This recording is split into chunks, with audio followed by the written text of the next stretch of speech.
13 Noofembar waa maalinta berri ah waxay naga xigoo kaliya 12 saacadood waana dhamaadka muddaxileedkii 5 sano ahayd ee madaxweynaha Soomaaliland ay shacabku u doorteen inuu hogaamiyo dalka waxayna mucaaradku ka biyadiideen arrintaasi iyo muddo kordhintii 2 sano ahayd ee guurtidu ugu dugtay madaxweyne Biixi iyo xukuumaddiisa haddaba mucaaradka ayaa go'aamo adag oo ay qaateen waxay ku sheegeen inaanay aqoonsanayn dawladda 13 Noofembar maalinta ay gaadho waxayna mucaaradku ku guudiyeen inay samayn doonaan dawlad ku meel gaadha haddaba isagoo xaal halkaasi marayo ayaa ergooyin iyo siyaasiyiin waaweyn waxay kula la yeesheen madaxweynaha Soomaaliland mudane Muuse Biixi Cabdi waxaana isla qaateen inuu kulamo la yeesho sidii xal looga gaari lahaa khilaafka siyaasadeed ee dalka ka taagan xisbiyada mucaaradka wararku waxay intaasi ku darayaan in khilaafka taagan sidii xal looga gaari lahaa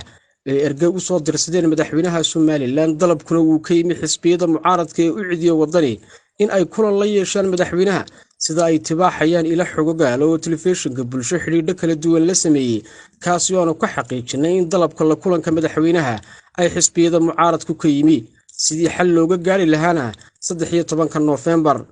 waxaanay wararku sheegayaan in madaxweynuhu uu aqbalay wada hadal foolka fool oo la yeesho mucaaradka taasoo iyaduna xaaladda taagan qaboojin doonta maadaama uu madaxweynuhu aqbalay ergadii u tagtay ee uu la socotay inuu kulan la yeesho xisbiyada mucaaradka berri waa 13 Noofembar si aanay xaaladdu faraha uga bixinna waxay guddidaasi isxilqaantay ee kulan la yeesheen madaxweynaha Soomaaliland isagoo madaxweynuhuna uu aqbalay ergadaasi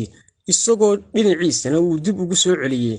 in jadwalka iyo maalinta ay doonayaan in xisbiyada mucaaradku ay kulan la yeeshaan madaxweynaha ay iyagu soo qabtaan ballanta haddaba ergadan ay mucaarad ku dirsadeen iyo aqbalaadda madaxweynaha ayaa xaalkii 13 Noofembar ee berri dejisay waxaanay wararku sheegayaan in madaxweynuhu aanu diidin ergadaasi u tagtay ee uu aqbalay dalabkii ay ula socdeen maxamed aadan ismaaciil maxamed jiglan wararka bulsho Hargeysa